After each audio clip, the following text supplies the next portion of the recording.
اللہ الرحمن الرحیم۔ السلام علیکم ناظرین۔ پرانے وقتوں کی بات ہے، ایک بادشاہ تھا، اس کی ایک اکلوتی بیٹی تھی۔ بیٹی بہت زیادہ خوبصورت تھی، ناز و نخروں میں پلی ہوئی تھی۔ اس کو کوئی رشتہ پسند نہیں آتا تھا۔ بادشاہ بڑا پریشان ہو چکا تھا۔ ایک دن اس نے اپنے علاقے کے مختلف شہروں میں سے لڑکے اکٹھے کیے۔ چلو کوئی نہ کوئی لڑکا میری بیٹی کو پسند آ جائے گا۔ دربار سجا ہوا تھا۔ بیٹی اپنی کنیزوں کے ساتھ، نخروں کے ساتھ دربار کے اندر تشریف لے کے آتی ہے۔ پہلے لڑکے کے قریب جاتی ہے، کہتی ہے موٹا سا ہے، گول ڈب سا ہے۔ پھر اگلے لڑکے سے ملاقات ہوتی ہے، کہتی یہ تو کھمبا ہے، کھمبے کی طرح لمبا سا ہے۔ پھر تیسرے لڑکے سے پھر ملاقات ہوتی ہے، کہتی یہ تو چھوٹو اور موٹو ہے۔ پھر اگلے لڑکے سے ملاقات ہوتی ہے۔ بادشاہ سارا ماجرا دیکھتا ہے۔ نواب تھا، سفید اس کا رنگ تھا، کہتی یہ تو سفید چوہا ہے۔ پھر آگے پھر ملاقات ہوتی ہے، سرخ اس کا رنگ ہوتا ہے، لال گلابی اس کے ہونٹ ہوتے ہیں، کہتی یہ تو مرغے کی طرح لال سرخ ہے۔ پھر آگے ایک خوبصورت نوجوان داڑھی والے سے ملاقات ہوتی ہے، اس کے چہرے پر داڑھی ہوتی ہے، کہتی اس نے تو اپنے چہرے کا حلیہ ہی بگاڑا ہوا ہے۔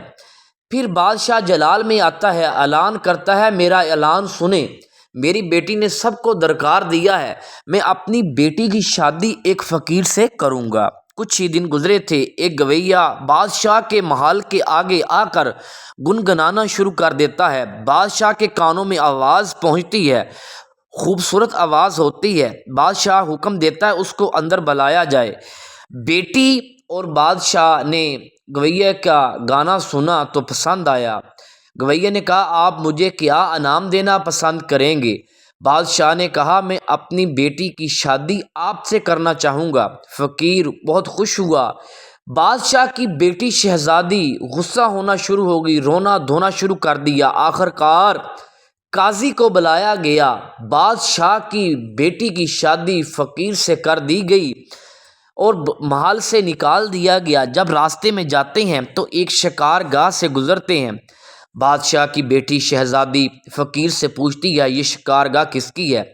فقیر کہتا ہے کہ ایک اللہ والا بندہ تھا، خوبصورت تھا، داڑھی والا تھا، آپ نے اس کو درکار دیا تھا، یہ اسی کی شکارگاہ ہے۔ پھر آگے جا کے خوبصورت باغوں میں سے گزر ہوتا ہے۔ فقیر سے پھر سوال کیا جاتا ہے کہ یہ کس کی ہے جگہ اور باغ کس کے خوبصورت ہیں؟ فقیر کہتا ہے جس داڑھی والے کو آپ نے درکارا تھا یہ خوبصورت باغات اسی کے ہیں۔ پھر آگے جا کے ایک جھونپڑی آتی ہے۔ بادشاہ کی بیٹی کہتی یہ جھونپڑی کس کی ہے؟ فقیر کہتا ہے یہ آپ کی جھونپڑی ہے جہاں پر ہم میاں بیوی کو پوری زندگی اکٹھا رہنا ہوگا۔ بادشاہ کی بیٹی کہتی آپ کے نوکر چاکر کہاں ہیں؟ فقیر کہتا ہے کہ آپ ہی میری نوکر چاکر ہو، آپ ہی گھر کا کام کر لو گی، آپ کے دونوں ہاتھ ہیں۔ بادشاہ کی بیٹی پریشان ہو جاتی ہے کیونکہ وہ خوبصورت ہوتی ہے اور نازوں پر پلی ہوئی ہوتی ہے۔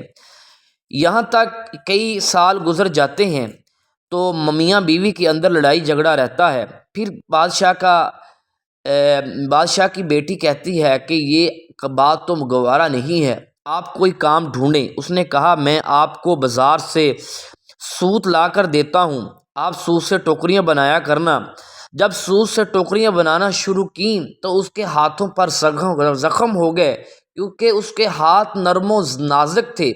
شہزادی نے کبھی بھی کوئی کام نہیں کیا تھا۔ پھر بادشاہ کی بیٹی پریشان رہتی تھی۔ فقیر نے کہا یہ کام آپ چھوڑ دو، آپ سے نہیں ہوتا۔ پھر اسے مٹی کے برتن لا کر دیے، یہ مٹی کے برتن آپ نے فروخت کرنے ہیں، اگر فروخت نہیں کرو گی تو ہم پیٹ میں کیا ڈالیں گے؟ اس نے کہا چلو ٹھیک ہے، شرمندگی تو مجھے ہے، میرے شہر کے لوگ کیا کہیں گے؟ بادشاہ کی بیٹی جو محلوں میں رہتی تھی اب مٹی کے برتن سیل کرتی ہے۔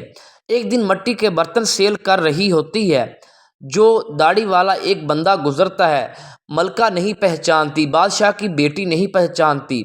برتن اس کے بازار کے اندر پڑے ہوئے ہوتے ہیں، وہ ٹانگ لگاتا ہے، ٹھوکر سے سارے برتن توڑ دیتا ہے۔ تو پریشان آ کر شام کو اپنے شوہر کو بتاتی ہے کہ میرے برتن تو سارے توڑ دیے مگر فقیر خاموش رہتا ہے۔ اس نے کہا یہ بھی کام آپ سے نہیں ہوگا مگر میں آپ کے لیے کچھ نہ کچھ ضرور کرتا ہوں۔ وہ پاس ہی ایک محل میں جاتا ہے جہاں پر وہ اس کے لیے ایک نوکری کی تلاش کرتا ہے۔ گھر آ کے اسے بتایا جاتا ہے کہ میں نے آپ کی باورچن کی نوکری ڈھونڈ لی ہے، آپ نے کھانا پکایا کرنا ہے۔ شام کو بچا ہوا کھانا لے کر شہزادی گھر آتی اپنا اور اپنے شوہر کا پیٹ پالنے لگی۔ کچھ ہی دن کے بعد محل کے اندر ایک تقریب رکھی گئی۔ تقریب میں مختلف مہمان بلائے گئے، خوبصورت آراستہ کیا گیا تو شہزادی ونڈو کے اندر سارا ماجرا دیکھتی ہے اور اپنی قسمت پر روتی ہے۔ پھر کچھ کنیزیں آتی ہیں، اس کو گھر کے کھانے کے لیے کچھ نہ کچھ دیتی ہیں۔ وہ گھر اپنے شوہر کے لیے جانے لگتی ہے، فقیر کے لیے جانے لگتی ہے۔ تو جب وہ دربار کے سامنے پہنچتی ہے، اس محل کے آگے ایک خوبصورت نوجوان داڑھی والا اس کے سامنے آ جاتا ہے۔ یہاں تک وہ اس کو پہچان لیتی ہے، اس کے ہاتھوں سے کھانا گر جاتا ہے اور برتن بھی ٹوٹ جاتے ہیں۔ جب وہ چلنے لگتی ہے، وہی خوبصورت داڑھی والا لڑکا اس کے بازو سے پکڑتا ہے۔ وہ جھٹکا دے کر اپنے بدن کو چھڑواتی ہے۔ اس نے کہا کہ آپ نے مجھے پہچانا نہیں ہے؟ اے بادشاہ کی بیٹی شہزادی، آپ نے مجھے پہچانا نہیں ہے؟ شہزادی کہتی میں نے آپ کو نہیں پہچانا۔ ٹھیک ہے، اس نے کہا میں وہی آپ کے بطنوں کو ٹھوکر مارنے والا ہوں، میں وہی مرغا ہوں جو آپ نے مجھے چھوٹو اور موٹو کہا تھا، میں وہی سفید رنگ کا ہوں جس کو آپ نے سفید چوہا کہا تھا، میں وہی داڑھی والا ہوں جس کو آپ نے برا بلا کہا تھا، میں نے شکل چینج کی تھی۔ ٹھیک ہے، اب میں آپ سے بہت زیادہ خوش ہوں، آپ میرے امتحان میں کامیاب ہو چکی ہو اور آپ کا بھی غرور مٹی میں مل چکا ہے۔ بادشاہ کی بیٹی کو دربار میں لایا گیا۔ اس بادشاہ کے جو اس کا میاں تھا بیٹی کا، اس نے کہا آج ہماری پھر شادی ہے، خوشیاں مناؤ، جشن مناؤ، آپ کا غرور ختم ہو گیا اور آپ کے والد صاحب نے آپ کا غرور ختم کر دیا، مٹی میں ملا دیا۔ کنیزوں نے اس کو خوبصورت لباس پہنایا، ان کی دوبارہ شادی کی اور دوبارہ پیار محبت سے رہنے لگے اور عیش کی زندگی بسر کرنے لگے۔